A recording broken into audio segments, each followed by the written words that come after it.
And now on the line is Simon Murtagh from Oxfam Ireland. Simon is the Senior Policy and Research Coordinator with Oxfam Ireland. Simon, welcome to Near FM. Thanks, Darren. Nice to talk to you.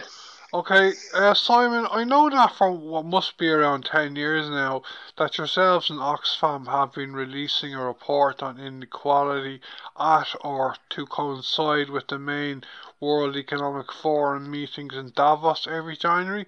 Can you tell me more about your main findings that were in your report last month, Simon, and how they compare to previous years? Yeah, of course. So our report this year, as you say, to coincide with the Davos gathering in Switzerland, which is really a kind of a gathering of the world's elite, the richest people. It's their main economic forum. Our report is called "Survival of the Richest." You're quite right to say it's about 10 years. That Oxfam have been doing these reports to coincide with Davos every year, and it was around 10 years ago that Oxfam really started to look at inequality and this question of inequality between the poorest or ordinary people in the world and this super rich class, which has been increasing in recent decades. So this year's report has two kind of distinctive aspects. One is that it goes back over that 10-year period, and it has quite amazing findings, including in Ireland, just on how much that fraction of the top 1%, the billionaires and multimillionaires, have increased their wealth, in our era, especially in the last 10 years. The second thing is that it calls for tax as the most useful and direct way to reduce that extreme wealth, which is out of control, and all the economic sources that we use, the best sources that we can find on wealth around the world, show that beyond dispute that this kind of elite wealth, or this fraction of the 1%, is thoroughly out of control. Okay, and you were calling for a wealth tax in Ireland. Can you tell me more about this, Simon, and a bit about the evidence of a wealth tax in other countries, if it does exist in other countries? Yeah, like there's a consensus. It's not just Oxfam. There are major economic voices around the world, quite conservative ones like the IMF and the European Central Bank, who recognise this problem that's been pointed out over the last 10 years, that you need to tax wealth at the highest levels, or capital. You need to have capital taxes in order to reduce this huge accumulation of wealth at the very top, which isn't very productive. It's not doing much in terms of producing good jobs or producing a kind of growth that we could all agree with, or indeed the kind of green growth that people call the idea that we need to transition our whole planet in ecological terms. So this kind of this wealth, which is accumulated at the top, needs to be something needs to be done to make it move, to reallocate it to the poorest parts of the world, both in our own country and in the developing world, and to kind of make it more dynamic in what it does. So there are a range of, when we say wealth tax, there are a range of options. You could increase the existing types of taxes on capital that you have. Like in this country, we obviously have taxes on capital gains or inheritance, on those kind of things. But in our view, the most direct way, and indeed the most fair way to tax that high level of wealth, would be through a net wealth tax, if that were possible in Ireland. And it has worked quite successfully in other countries. There seems to be a bit of a view that wealth taxes haven't been successful in the past, but that's because they've been attacked politically more than economically. So the economic facts show that where wealth taxes exist in Europe, for example, in Norway or in France or in Spain, they haven't reduced the wealth of those countries. There hasn't been a big economic fallout of rich people taking their wealth out of the country or leaving the country in huge numbers.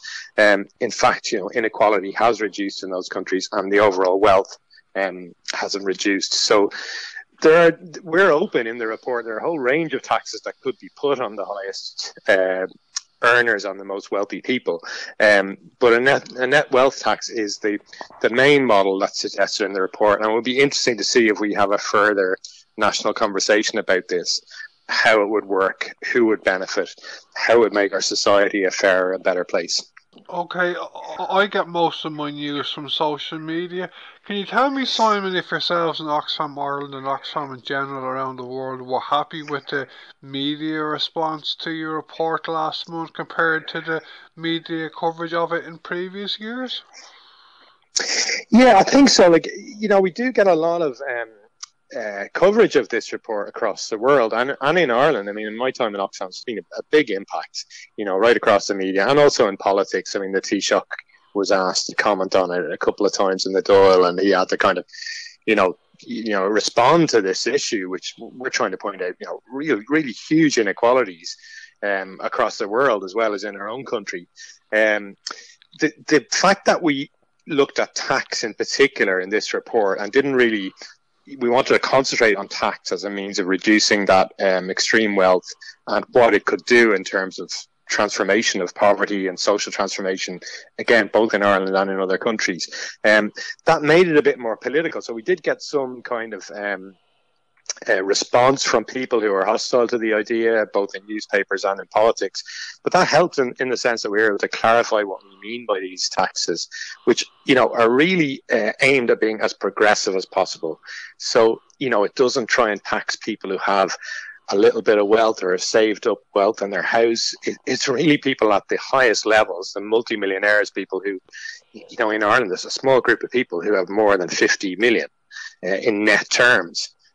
There's only just over 1,000 of them, and yet they own a massive amount, tens of billions, if not over 100 billion in this country.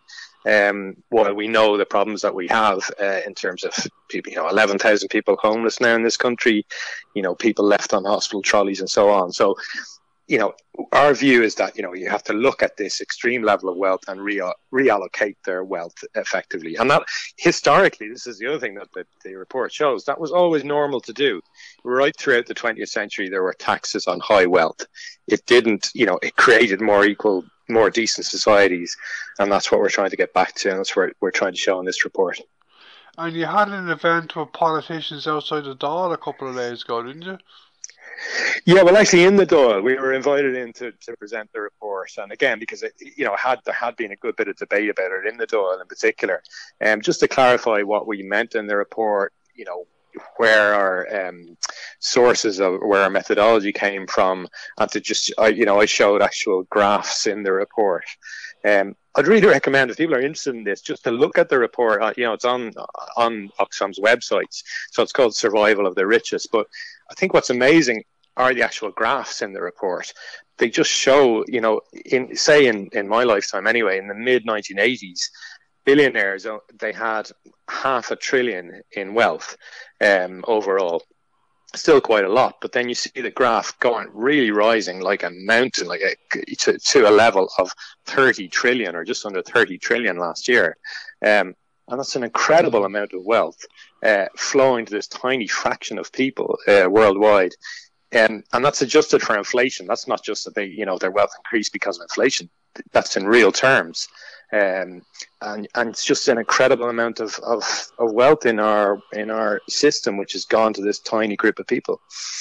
I saw that, I know you're talking about the super rich, I believe, but I saw the heading on your press release on your report on your website, and it said, quote, "Fight inequality, tax the rich." Would you be concerned, Simon, that such a message saying tax the rich could fuel support for, say, extremist parties or groups in Ireland in an Irish context, like people who would use your work every January to blame all the evils on the world on wealthy people? I'm saying that because a lot of people, I believe, in Ireland think that all middle class people, for example, are rich people. Like, I personally live in a middle class area and I'm not rich, I'm on welfare, but a lot of people think that even middle class people are rich, which is not the truth.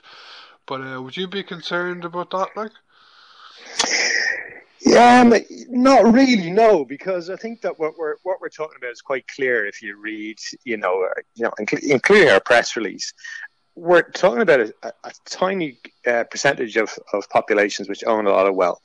We're not, and certainly in Oxfam Ireland, we're not targeting any people individually. There's no element of personal targeting or of hate in this campaign. And one of the best things about talking about millionaires and multimillionaires, is that they actually campaign with us. There's a couple of very active millionaire groups who want to be taxed more. They want their taxes to be used for exactly the things we campaign for. 70 million extra people pushed into extreme poverty in the world last year and the year before because of the effects of the pandemic and so on. Certainly the environmental transformation that we need. We had somebody called Abigail Disney who campaigned with us last year and again this year. She's from Patriotic Millionaires rather, and then there's Millionaires for Humanity. She's from the Disney Empire, the Walt Disney Empire, and yet, she's somebody who says, use our wealth for much better things. So, there's nothing kind of targeted or hateful about our campaign in terms of individuals. Then when it comes to middle class wealth, as you say, they are not the people that would be liable for a wealth tax under the model that we use. When I say that our wealth tax model should be progressive, it's above a very high threshold of wealth. The lowest rate is for people who have over 5 million in net wealth, and that's individuals. So really, there's only a very small group of them in this country, just over 20,000 people. And they, our view is that they could afford to pay a little bit because their money makes so much money every year. To pay a 2% tax is not very much. And then when you go to the higher levels, we're talking about people, as I say, who have more than 50 million or more than $1 billion in wealth, and they could easily pay a bit more. In fact, they need to pay a bit more to make their wealth move and be more productive in the ways that I've described. So, in fact, again, if you look at the graphs in our report, the middle classes are also losing out in wealth terms to this very small extreme group within the 1%. So it's not a case that you could say that our report is anti-middle class or is going after the property of the middle classes. It certainly wants to reallocate money to the poorest sections of society. But in fact, in overall terms, the middle classes are losing out to this extremist form of economic wealth organization that exists in the world in every country. Okay, Simon, to come towards the end of our interview, I know that you are the Senior Policy and Research Coordinator with Oxfam Ireland. Before you go, can you tell me if you are working on any new policy or research in Oxfam Ireland that may be published over the next few months that our listeners may be interested in looking out for? Yeah, I mentioned climate, and I should have said biodiversity as well, because they're two areas that Oxfam also campaigns very strongly on. So we have a project which is trying to create accountability in Ireland for our climate targets, and also to do that in the fairest way possible. So that's something that I'll be working on strongly this year, and to try and work with grassroots organizations, young people's organizations, just encourage us to reach our climate targets. And then the second part of that is also biodiversity targets.